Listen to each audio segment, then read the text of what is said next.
Hi CCAC, it's Pastor Erick and Isaiah here. Hope you're doing well. Hope you're staying cool. We're recording this in 100-degree weather right now. It's super hot. Hope you're able to stay cool and healthy and hydrated at home. For this week's encouragement, I just want to maybe share a brief encouragement about how to think about this COVID-19 situation.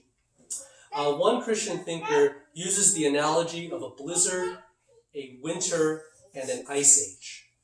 Right, so a blizzard, of course, it's a winter storm that lasts a couple of weeks. Winter is a season that lasts a couple of months. And ice age is something that lasts at least years.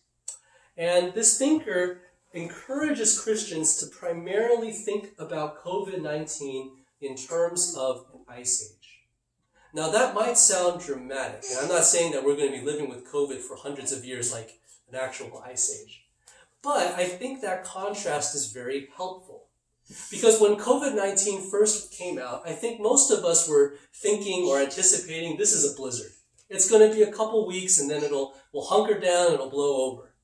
And maybe now we're thinking, this seems to be more of a winter. It's been a couple of months. We're kind of having to live with this situation. But after a couple months, everything's going to go back to normal.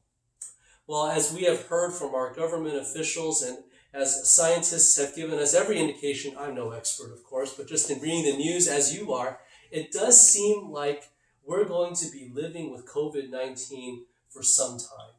That it will take some time for a vaccine to be developed. That it will take some time for life to go back to some semblance of normal. That even if we're able to relieve some of these shelter-at-home restrictions, it may be, unfortunately, sadly, some time before we are able to gather together as a church again.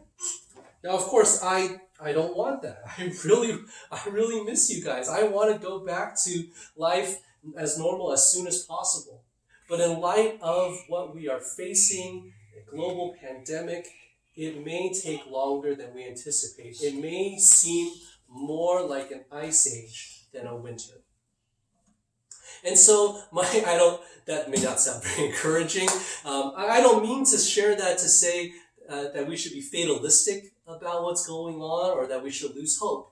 On the contrary, I want to encourage us to think about COVID-19 in terms maybe of an ice age more, so that we would have even greater hope and freedom. Hope because God is still in control. We remember Psalm 46, which reads, God is our refuge and strength, a very present help in trouble. Therefore we will not fear, though the earth gives way, though the mountains be moved into the heart of the sea. What Psalm 46 tells us is that even when the very ground beneath our feet falls apart, God is still our refuge and strength. And that applies to a COVID-19 world as well. Even when things are turned completely upside down, when life is not at all how we want it to be, there is one constant, and that's God.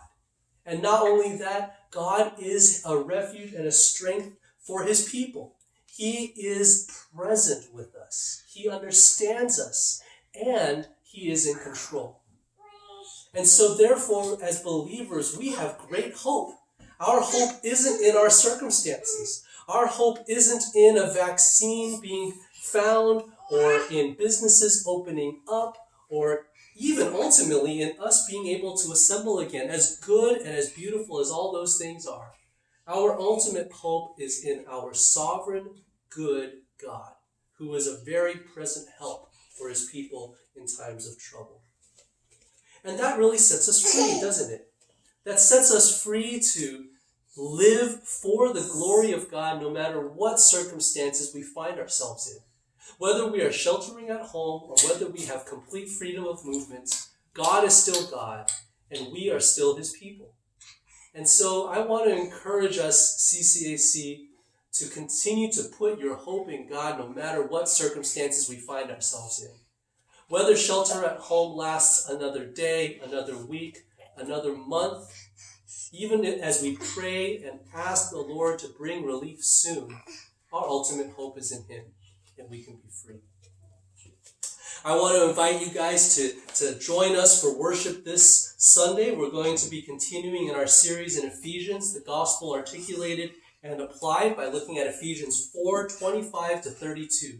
If you have time, check out that passage and maybe ask one question, and that is, what would it look like if Christians didn't put off what Paul asks them to put off in this passage? What would the church look like if Christians didn't put away the things that Paul commands us to put away in this passage? And why do you think then does Paul exhort us to put on Christ? So what would the church look like if we didn't put off these things? What would it look like for us to put on these things? We'll reflect on this passage together this Sunday, 9 o'clock online. I hope to see you there.